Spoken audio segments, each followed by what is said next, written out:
All right, you guys, this is episode 58 of War Stories. And without further ado, I'm going to get straight to it. So check it out, you guys. Yesterday, B took a break. I had to take a break. There's just so much going on YouTube right now, on the YouTube yada, that I had to kick back and check out some of the action myself. Even B got to watch some of this stuff sometimes, even though it's pathetic and it's old already. Still, sometimes I just got to say, you know what? I'm loving this stuff right here. So anyways, I took a break, but I'm going to get right back into it right now. So let me get into this without further ado. So I'm going to take you guys back to 2000, between 2000 and 2001. It was somewhere around that time. I don't remember exactly, but I remember it was around 2000, 2001. Now, you guys already know the story. You guys know how I got shipped out to Mendocino County, Ukiah, dumped out there, and it was basically parole put me out there, and I had to establish that area from scratch. But that's not what this story is about. However, after I would get out there, after about 6 months, I was able to do it.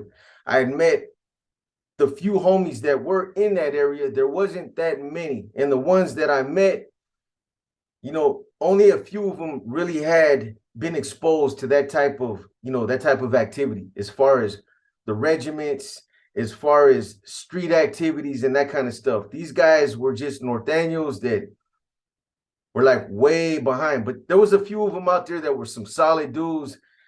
They worked with me. They helped me get everything situated out there. They helped me establish the regiment, and those individuals I would kick it with on a daily basis, some of them. Now, by that time, during that time, there was a lot going on. Obviously, Operation Black Widow had broke. That was still going on. Brown Bob had been hit like a year prior, but it was still in the air. There was still a lot of things that were still going on because of that. At that time, I was dealing with Mexican Mike Eminem from Oakland. Louis Roach had got out. So Louis Roach from San Francisco. So I was also dealing with him and all the stuff that was happening up in Pelican Bay. Big Rock had just flipped. So there was a lot going on. However, so in the meantime, in between time, despite the fact that there was a lot going on out there, I had made plans to throw a barbecue, to just have some leisure time with the manpower that was out there in Ukiah that I was functioning with, some of the younger Norteños, as well as some of the homeboys from Santa Rosa that I was working with. Now, understand this. My primary regiment at that time was in Ukiah. It was based out there in Ukiah. That was the area that I was functioning in, was Mendocino County, Ukiah. Now, Santa Rosa is about 45 minutes going south from Ukiah. Even though I wasn't in Santa Rosa and it had a regiment that was up and running in Santa Rosa, I was over that regiment at the time working with the brothers that were out there in Santa Rosa. There was no C's out there at that time. There was just a couple of hermanos. So I was basically coordinating it from Ukiah. Now, so there was an individual named Paco from Santa Rosa that I was working with, and he was the one that I pretty much had running everything out in Santa Rosa. He was hermano. He was somewhat educated. He was the sharpest of what I had to work with as far as the manpower out there. So I put him in a leadership position. Now, later on, I would find out that Paco was actually an informant for Operation Black Widow. He had even wore a wire when he came out there to see me a couple times in Ukiah. I wouldn't find this out till later. But again, I told you guys I was an unindicted co-conspirator for Operation Black Widow. This individual right here was the one that almost got me indicted. He was the one that probably came the close to getting me pulled into that investigation. However, I guess they didn't have enough. Or, like I told you, at the time when I was getting hemmed up out there in Santa Clara County a few years later, see, those indictments were still going and they were still indicting people. But at that time, I think they might have even just stepped back and let Santa Clara County Specialized Enforcement Team, the agency that took me down, I think they stepped back and let them take me down since their investigation was already like 95% in the books. So anyways, not to get off topic, but so I had set this barbecue up, and I wanted to get the homies from Santa Rosa together with the homies from Mendocino County, Ukiah. a lot of them hadn't worked hand in hand together. A lot of them didn't even know each other.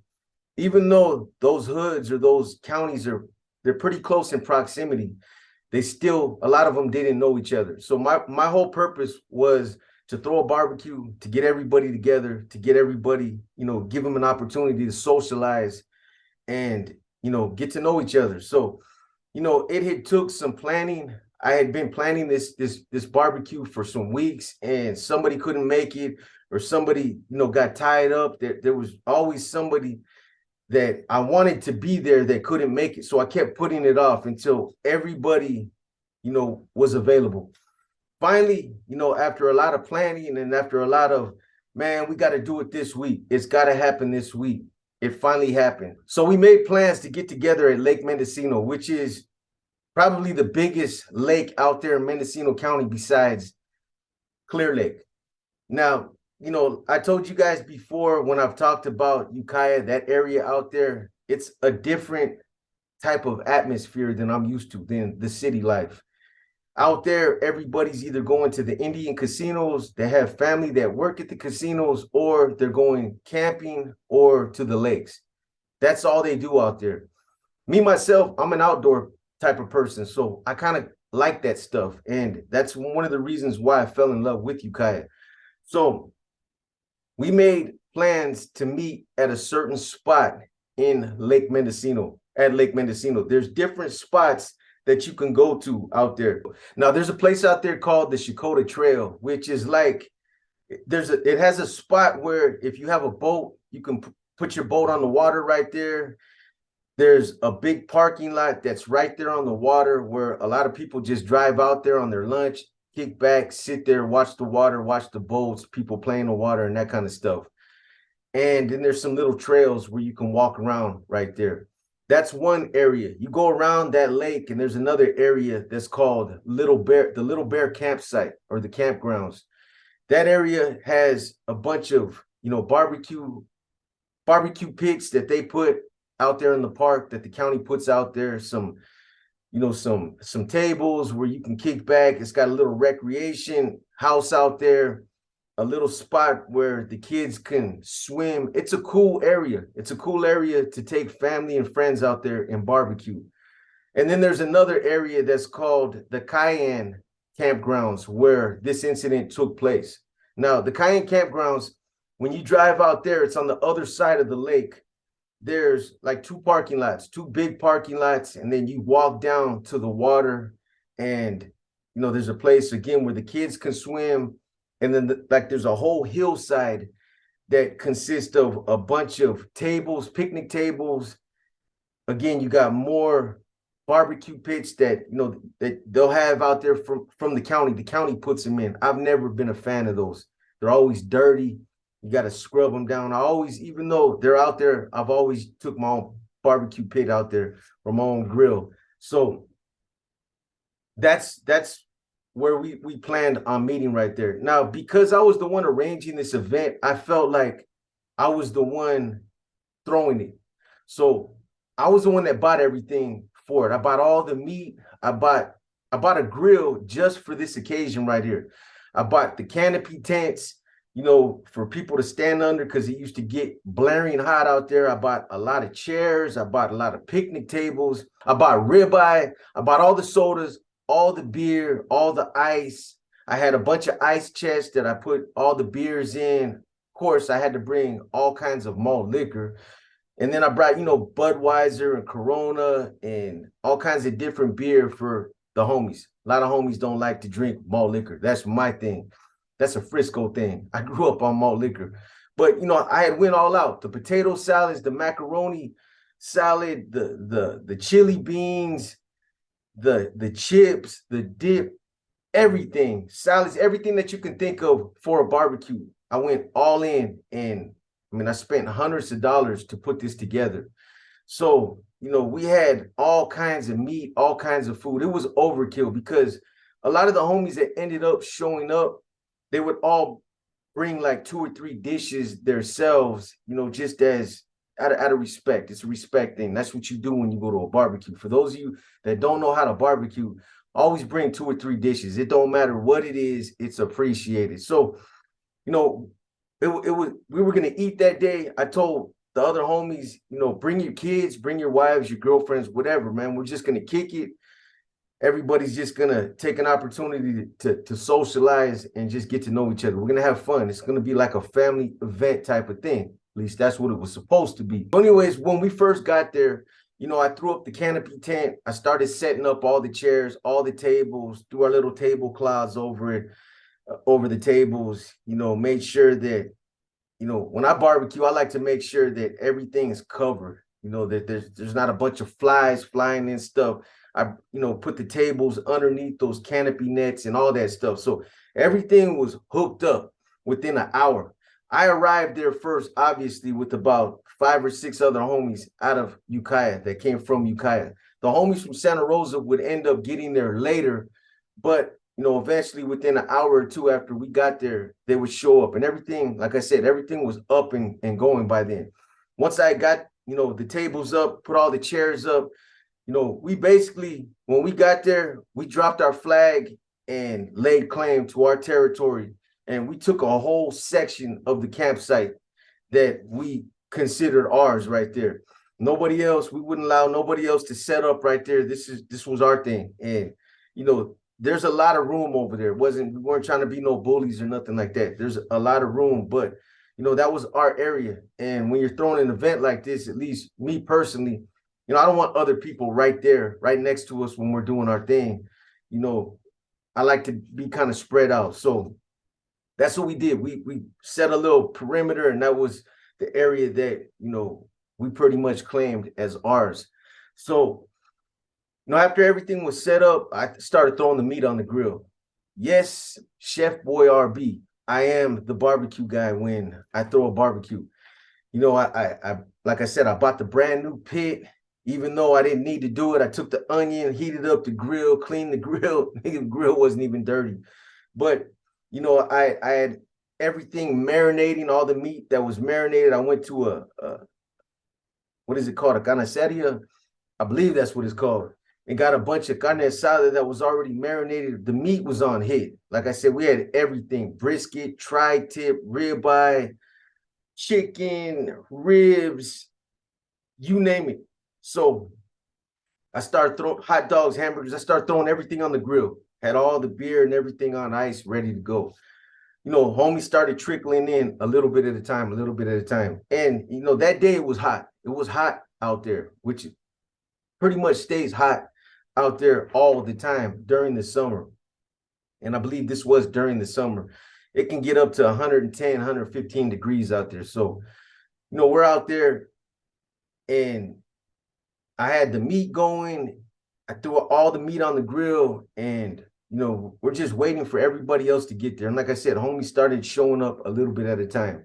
They show up with their kids, their ladies. All the kids would end up going down by the water and they were down there playing and swimming. And, the homies were on one little side, kicking back, telling stories, chopping it up. And all the females had got together on the other side and were getting to know each other. And, that's how it's supposed to be.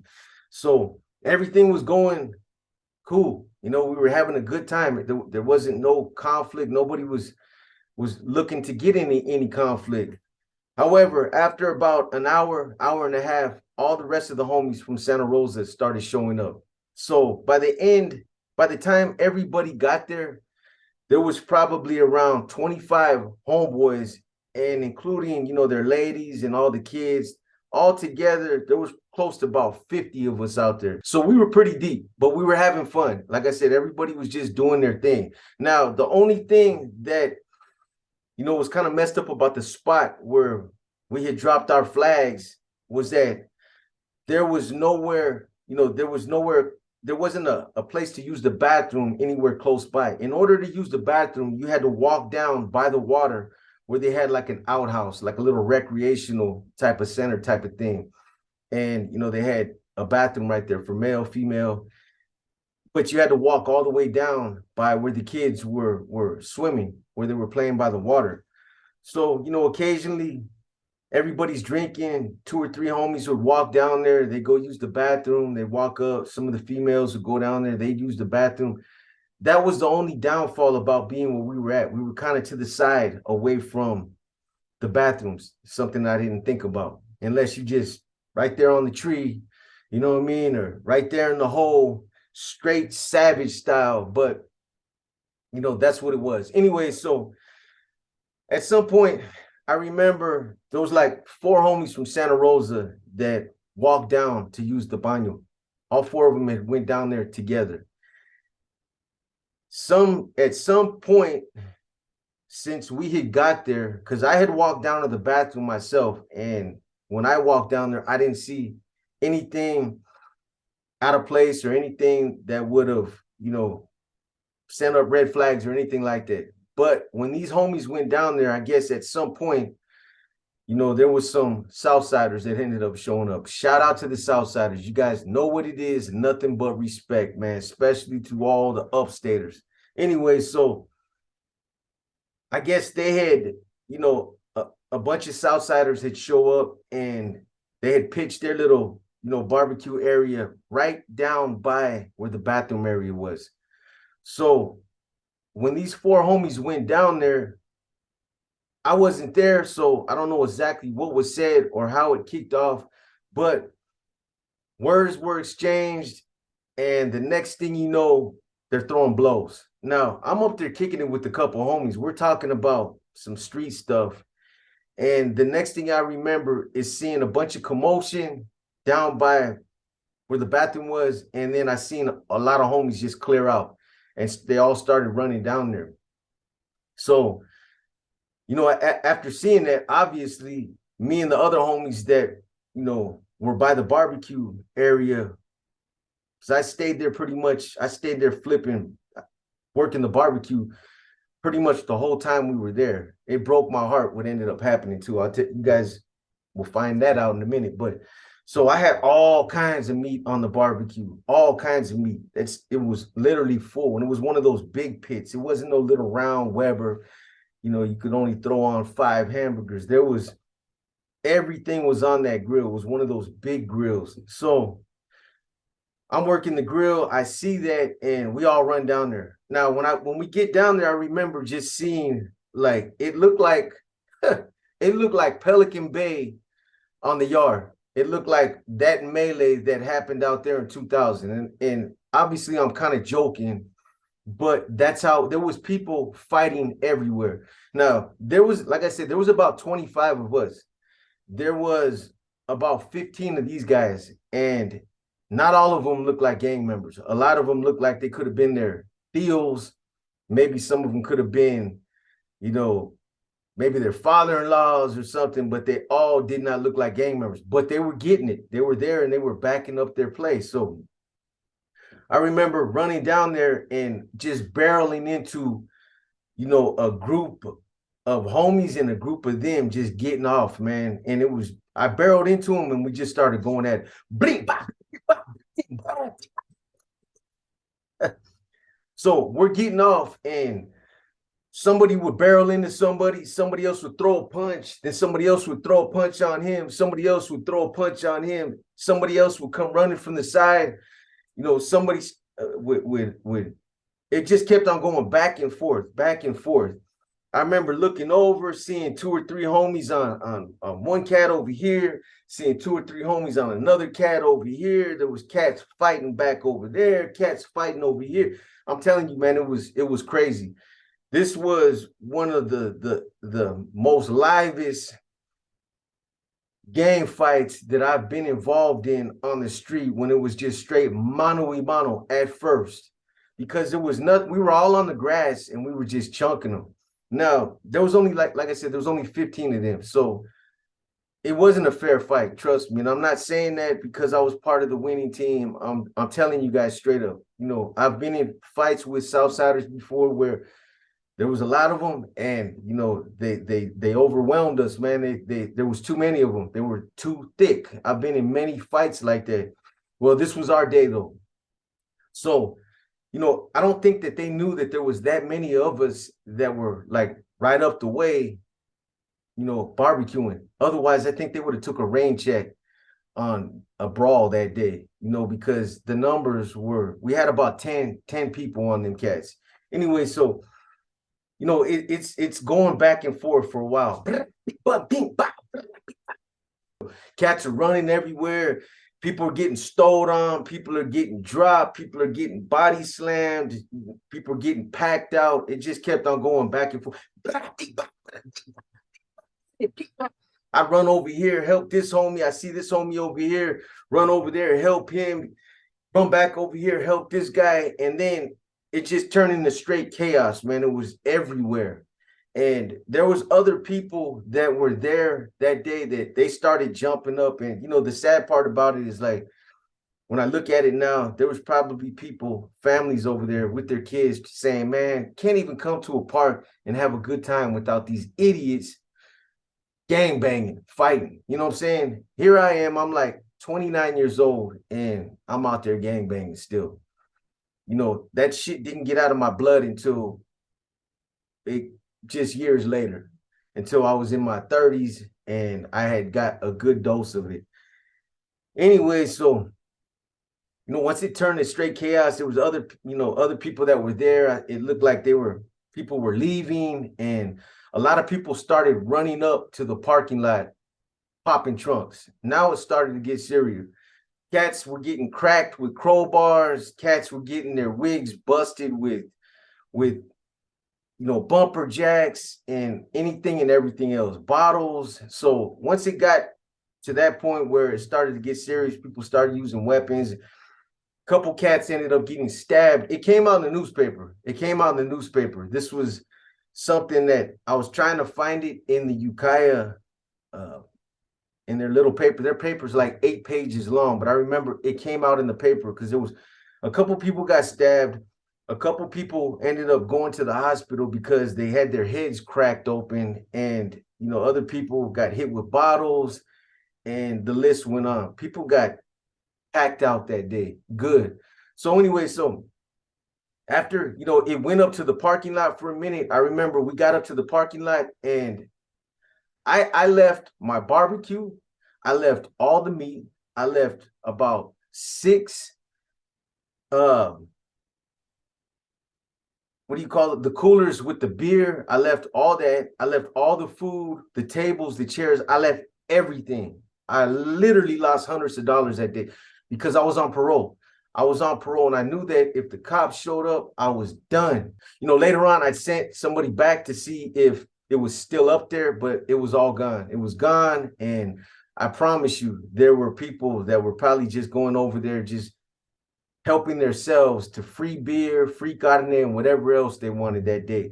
So anyways, again, like I said, the fight had escalated up to the parking lot where a lot of people were popping their trunks and pulling out whatever they had. I don't remember who had a gun that day. I know a couple homies from Santa Rosa were packing. I don't know if the Southsiders, if they had guns, but couple, at least according to the newspaper, some shots were fired. Nobody got shot, but shots were fired out there.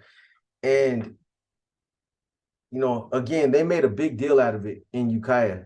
Ukiah you'll make front page news out there for breaking a window or for vandalizing a car or for, abusing an animal or something like that. You'll make front page news. So you can imagine an incident like this, how they handled it. It went crazy. Anyway, so at some point, I knew I had to leave. I knew that the cops were going to probably come, or I knew definitely they were going to come. So I jumped in my ride. I was with, female that I was with at that time. I snatched her up. We jumped in the ride and we left. We started leaving. A lot of homies were leaving. A lot of those cats were leaving. A lot of other, the civilians that were there, they were all leaving. So when I was I remember seeing some of the Southsiders when we were fighting in the parking lot. I remember seeing a couple cars that I knew that they were driving. So when I was leaving the campgrounds, I was going out the front entrance. I seen a blue T-Bird coming in that I had seen in the parking lot that I knew was one of their cars. Well, as I was driving by, they threw a bottle at my car. which pissed me off, but they threw a bottle and it hit my car. So as soon as it hit my car, and I seen them coming at me, so I pretty much anticipated they were going to do something like that. I don't know how I knew that they were going to do something when they drove by, but I just had that feeling. So anyways, they throw a bottle at my car. They hit my car. I pull over. I hit the brakes, and I'm ready to fight again. You hit my car with the bottle, it's on and popping. And it got me upset. So I jumped out. Well, as soon as I pulled over, I looked in my rearview mirror, and I could see that car also, the blue T-Bird, also pulled over. So I jumped out, popped the trunk, and as soon as I popped the trunk, I see another car come flying up with more of them cats in it. I don't know where the homies were. Homies were leaving as well, but nobody was at the entrance at that time while this was happening. I'm there by myself with this female. I'm obviously nobody that can fight eight or nine cats. I'm not Big U. However, you hit my car, we're gonna fight, and you're gonna have to pack me out. So that's what I was thinking when they hit my car. It upset me. So I jumped out, but when this other car came flying up, I had to think about the female I was with, the danger I was putting her in. I used to fight, I used to gangbang all the time.